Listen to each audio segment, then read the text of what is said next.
இந்தியாவுக்கும் இங்கிலாந்துக்கும் Anderson Tendulkar trophy 5 test போட்டிகள் கொண்ட தொடர் நடைபெற்றுக் கொண்டிருக்கிறது. இதுல 3 போட்டிகள் முடிவடைந்து விட்டது. இந்த போட்டியில ஒரு போட்டியில மட்டும்தான் இந்தியா ஜெயிச்சிருக்கு. மீதம் இருக்கக்கூடிய 2 போட்டிகள்ல இங்கிலாந்து ஜெயிச்சு முன்னிலையில இருக்கிறாங்க, இந்தியா பின்னிலையில இருக்கிறது. இப்படிப்பட்ட தருணத்துல 4 வீரர்கள் இந்திய அணியில காயமடைந்தால் இதுக்கு மேல எப்படி அவங்க போராடுவாங்க? யார உள்ள எடுப்பாங்க? அது மட்டும் இல்ல, வரலாற்றுல 89 ஆண்டு காலமாக இந்த மான்செஸ்டர் கிரவுண்ட்ல இது வரைக்கும் வெல்லவே இல்லை. ஆனா 4th டெஸ்ட் மான்செஸ்டர்ல தான் நடக்குது. அதுவும் இல்லாம இந்த போட்டியில தோத்துட்டா நாம சீரீஸ் விளையாடுறதே வேஸ்ட்.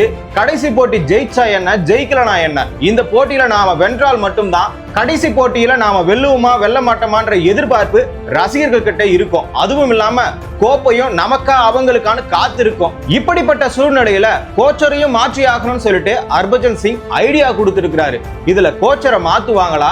எதற்காக அப்படி சொன்னாரு?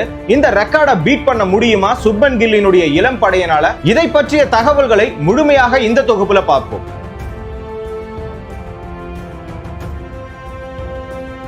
லார்ட்ஸ் டெஸ்ட்ல 193 தான் அடிக்கணும். ஆனா யாருமே 50+ பார்ட்னர்ஷிப் 2 பேர் அமைத்திருந்தால் கூட இந்த இடத்துல வெற்றி நமக்கு கிடைச்சிருக்கும். ஆனா இப்படி அமைக்காத ஒரு சூழ்நிலையினால இந்தியா தோத்து போயிடுச்சு. இதுல நிதிஷ்குமார் ரெட்டியும் சரி, இன்னொரு பக்கம் வாஷிங்டன் சுந்தரும் சரி, பேக்கப்ல பால் தேஞ்ச உடனே, பழைய பந்து ஆன உடனே நேர்த்தியாக விளையாடி ரன்களை குவிக்கலான்றதை விட பார்ட்னர்ஷிப்பை அமைச்சிருக்கலாம். ஆனா நிதிஷ்குமார் ரெட்டி ஓரளவுக்கு அமைச்சிட்டாரு. 4 பால் ஆடி டக் அவுட் ஆகி வாஷிங்டன் சுந்தர் அந்த இடத்துல ஏமாற்றம் அளித்து விட்டார். இப்படி பல பேர் மேல பல குறைகளை சொன்னாலும் அடுத்த டெஸ்ட்ல நாம எப்படியாவது வெற்றி அடைஞ்சிருவோன்ற ஒரு இலக்கோட தான் இந்திய அணி ஓடுறாங்க. ஆனா ஓடுறதுக்கு முன்னாடி அந்த மான்செஸ்டர் கிரவுண்டர் பத்தின ஒரு வரலாறை நாம தெரிஞ்சுக்கணும். 1936 இருந்து 2025 வரைக்கும் கிட்டத்தட்ட 89 ஆண்டு காலமாக இந்தியா அதுல ஜெயிக்கவே இல்லை. இது வரைக்கும் மான்செஸ்டர் கிரவுண்ட்ல 9 போட்டிகள் நடைபெற்றிருக்கிறது. இந்த 9 போட்டிகள்ல 4 போட்டிகள்ல இங்கிலாந்து வெற்றி அடைஞ்சிருக்கிறது. 5 போட்டிகள்ல டிரா பண்ணிருக்கிறாங்க. ஆனா இந்தியா வெற்றி பெறவே இல்லை. இப்படிப்பட்ட சூழ்நிலையில எப்படிடா வெற்றி அடைவார்கள் நினைச்சா அது சுப்மன் கில்லினுடைய இளம் படையாக இருக்கிறதுனாலதான் அந்த சந்தேகம் இன்னும் நீடிக்கிறது. இதே மாதிரியான ஒரு சூழ்நிலை. ஆனா தோனி அந்த நேரத்துல அனுபவம் வாய்ந்த ஒரு கேப்டன். 2014 தோனி தலைமையில கம்பீர் மட்டும்தான் அனுபவம் வாய்ந்த வீரர். அந்த நேரத்துல மான்செஸ்டர் கிரவுண்ட்ல ஒரு டெஸ்ட் போட்டி இங்கிலாந்துக்கு எதிராக நடக்கிறது.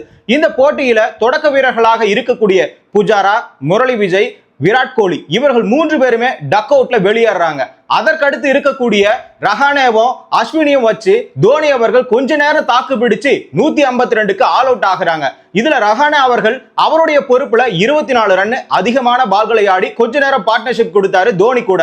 அதே மாதிரி அஸ்வின் அவர்கள் 40 ரன் எடுத்தாரு தோனியோட விளையாடி. தோனி மட்டும் தனிப்பட்ட முறையில 133 பந்துகளை ஆடி 17 பவுண்டரிகளை அடித்து 71 ரன்களை குவித்து இந்த இடத்துல ஒரு முறையா, அதாவது கௌரவமான ஒரு இலக்கை தொடுவதற்கு இந்த இடத்துல பார்ட்னர்ஷிப்பை போட்டு விளையாடி கொடுத்தவர் தோனி. அந்த வகையில 152 மட்டும் தான் முதல் இன்னிங்ஸ்ல அடிச்சாங்க. இதற்கு அடுத்து இறங்கிய இங்கிலாந்து அணி 367 ரன்களை குவித்தார்கள். இந்த இடத்துல வருண் ஆரன் மட்டும்தான் 3 விக்கெட்டை எடுத்து ஸ்டூவர்ட் பிராடுக்கு மூக்குல ரத்தம் வர மாதிரி தன்னுடைய பந்தை வீசி தூக்கத்திலிருந்து எழுந்தா கூட இந்த பந்து தான் எனக்கு ஞாபகம் வருதுன்னு சொல்லிட்டு தன்னுடைய இன்டர்வியூல ஸ்டூவர்ட் பிராட் அந்த நேரத்துல பதிவிட்டு இருந்தாரு. இப்படிப்பட்ட சூழ்நிலையில இவ்வளவு போராட்டம், 2வது இன்னிங்ஸ்ல எப்படியாச்சும் ரன்களை அதிகமாக குவிப்பார்கள் இந்திய அணி நினைச்சா அது கூட நடக்கல. அந்த இடத்துல 167க்கு ஆல் அவுட் ஆகி இன்னிங்ஸ் வெற்றி, அதாவது இங்கிலாந்து அடைந்திருக்கிறது. இப்படிப்பட்ட சூழல் 9 போட்டிகள்ல எதுலையுமே வெற்றி பெறாமல் இருக்கக்கூடிய இந்திய அணியால இந்த போட்டியில மட்டும் எப்படி வெல்ல முடியும்? அதற்கான காரணம் என்ன தெரியுமா? கில்லுடைய தலைமையிலான இளம்படை மட்டும்தான். இவங்களால எப்படி இந்த இடத்துல எல்லாம் ஜெயிக்க முடியும்னு பார்த்தா அதற்கு எதிரில் இருக்கக்கூடிய இங்கிலாந்து அணியில் மட்டும் அனுபவ வீரர்களா இருக்கிறாங்க, அவங்களையும் கிடையாது. தற்பொழுது 4 ஆண்டுகள் கழித்து ஆர்ச்சர் விளையாடுகிறார். இதுக்கு முன்னாடி கார்ஸ் இவங்கெல்லாம் அனுபவ வீரர் கிடையாது, தற்சமயத்தில் விளையாடுகிற ஒரு பிளேயர்கள். அப்படி இருக்கும் பொழுது இந்த படைக்கு அந்த படை ஈக்குவல்ன்ற மாதிரி தான் 2த்துலயுமே இருக்கிறாங்க. ஆகையான காரணத்தினால இந்த கிரவுண்ட்ல நாம வெற்றி பெறுவதற்கு சாத்தியக்கூறு அதிகம். அதுவும் இல்லாம 193 அடிக்கலன்னு சொல்லிட்டு முன்னாள் கிரிக்கெட் வீரர்கள் எல்லாருமே இந்த இடத்துல அசிங்கப்படுத்தினார்கள் இந்திய வீரர்களை. அதனை மனதில் கொண்டு இந்த இடத்துல வெற்றி பெறுவதற்கான ஒரு சான்ஸ் அதிகமாகவே இருக்கிறது. இப்படிப்பட்ட சூழ்நிலையில 4 வீரர்களுக்கு இந்திய அணியில காயம் ஏற்பட்டு இருக்கிறது. இவருக்கு பதிலாக யார் ஆடுவார் என்ற கேள்வி எழுந்தாலும் இந்த இடத்துல நிதிஷ்குமார் ரெட்டி முழுமையாக முழுமையாகவே இந்திய அணியிலிருந்து 2 டெஸ்ட் போட்டிகள் இருந்து விலகி இருக்கிறார். உடற்பயிற்சி கூடத்துல தசைநார் கிழிவு ஏற்பட்டு மருத்துவர் சோதனை குழு மூலமாக நிரூபிக்கப்பட்டதன் மூலமாக இவர் வெளியேறி இருக்கிறாரு. அதற்கு பதிலாக சென்னை சூப்பர் கிங்ஸ்ல விளையாடிய அன்சுல் கம்போஜ் அவர்கள் சேர்க்கப்பட்டுள்ளார். அவரை உள்ள எடுப்பாங்களான்னு தெரியாது. ஆனா ஷர்துல் தாக்கூர் இந்த இடத்துல கண்டிப்பா 11ல விளையாடுவாரு அனுபவ ரீதியாக. இப்படி பார்க்கும்போது இன்னும் 3 வீரர்கள் வந்து காயத்துல ஈடுபட்டு இருக்காங்கல்ல. ரிஷப் பண்ட் ஒன்று, அதே மாதிரி ஆகாஷ் தீப் அவர்கள் லார்ட்ஸ் டெஸ்ட் போட்டியில அவருக்கும் காயம் அடைந்து பிராக்டிஸ் மேட்ச்ல ஹர்தீப் சிங் அவர்களுக்கு லெப்ட் ஹேண்ட்ல கட்டை விரல்ல காயம் ஏற்பட்டு இருக்கிறது. இப்படிப்பட்ட சூழ்நிலையில யாரை உள்ள எடுக்கிறது யாரை வெளியே போடுறது? இதுல ரிஷப் பண்ட் வேற லார்ட்ஸ் டெஸ்ட்ல காயம் காரணமாக தான் அவர் அவுட் ஆகி இருக்கிறாருன்ற ஒரு விமர்சனமும் இருந்திருக்கிறது. ஏன்னா நகத்தால தான் காயம்னு சொல்லிட்டு கீப்பராக த்ரூவ் ஜுரேலை நிக்க வச்சுட்டு ரிஷப் பண்ட் ஒன்லி பேட்டிங் மட்டும் தான் ஆடினாரு. அந்த வகையில இந்த போட்டியில 4th டெஸ்ட்ல கண்டிப்பா ரிஷப் பண்ட் அவர்கள் கீப்பர் நிக்க மாட்டாருன்னு சொல்லிட்டாங்க. கண்டிப்பா ஒரு பிளேயரா உள்ள நிப்பார தவிர த்ரூவ் ஜுரேலும் உள்ள வருவாரு. அப்படி எப்படிதான் இவங்க ஆல்ரவுண்டர் அதிகமா எடுக்க போறாங்க? வெறும் போலர்ஸ் அதிகமா யூஸ் பண்ண போறாங்களா? யாரை உள்ள எடுத்து யாரை வெளியே போட போறாங்க? அன்சுல் கம்போஜ் வேற வந்திருக்கிறாரு. குல்தீப் யாதவுக்கு வேற வாய்ப்பு தந்தே ஆகணும்னு சொல்லிட்டு ஹர்பஜன் சிங் தன்னுடைய குரலை எழுப்பி இருக்கிறார். ஒரு மிஸ்ட்ரி பவுலரை நீங்க அதிக நேரம் பயன்படுத்தினால் பழைய பந்து ஆன உடனே அந்த இடத்துல விக்கெட் எடுக்கக்கூடிய சூழ்நிலை யார் கையில இருக்குன்னா கண்டிப்பா குல்தீப் யாதவ் கையில தான் இருக்கும். ஃபாஸ்ட் பவுலர் யாருமே இந்த இடத்துல ஜொலிக்க மாட்டாங்க. அந்த பக்கமா ஷோயப் பஷீர் கூட ஒரு பக்கம் காயத்தினால 2 டெஸ்ட் போட்டிகள் இருந்து இங்கிலாந்துல இருந்து விலகி இருக்கிறாரு. அப்படி இருக்கிற பட்சத்துல அவங்க பக்கம் ஸ்பின்னரே கிடையாது. ஸ்பின்னர் இல்லாத பட்சத்துல நீங்க ஒரு மிஸ்ட்ரி ஸ்பின்னரா எடுத்துட்டு வந்தா இந்த மான்செஸ்டர் கிரவுண்ட்ல கண்டிப்பா ஸ்பின்னுக்கு மட்டும் தான் எடுபடும். அப்படிப்பட்ட சூழ்நிலையில பழைய பந்துல உங்களால போலர்களால அதாவது ஃபாஸ்ட் பவுலர்களால எதுவுமே செய்ய முடியலன்னா நீங்க இந்த ஸ்பின்னரை யூஸ் பண்ணிக்கலாம். ஆகையான காரணத்தினால இந்த ஆல்ரவுண்டரை எடுக்கிற ஒரு புத்தியை மாத்திட்டு நான் மட்டும் கோச்சரா இருந்தா கண்டிப்பா குல்தீப் யாதவ 7வது பிளேயராவோ இல்ல 8வது பிளேயராவோ உள்ள எடுப்பன்னு சொல்லிட்டு தன்னுடைய கருத்தை பதிவிட்டு இருக்கிறார். அதே மாதிரி ஹர்பஜன் சிங் என்ன சொல்லி இருக்கிறார்னா முன்னாடி கம்பீர் வச்ச நியாயத்தை எல்லாம் தற்பொழுது கோச்சருக்கும் அந்த நியாயத்தையே வைங்கன்னு சொல்லிட்டு இந்த இடத்துல குரல் எழுப்பி இருக்கிறாரு. கோச்சரை டிஃபரெண்டான ஃபார்மேட்டுக்கு டிஃபரெண்டான கோச்சர் தான் தேவை. இதற்கான காரணம் என்னன்னு கேட்டா பணிச்சுமை ஒண்ணுன்னு சொல்றாரு. இன்னொன்னு கேட்டா குடும்பத்தை அவரும் பார்க்கணும். அவரும் ஒரு தனி மனுஷன் தானே.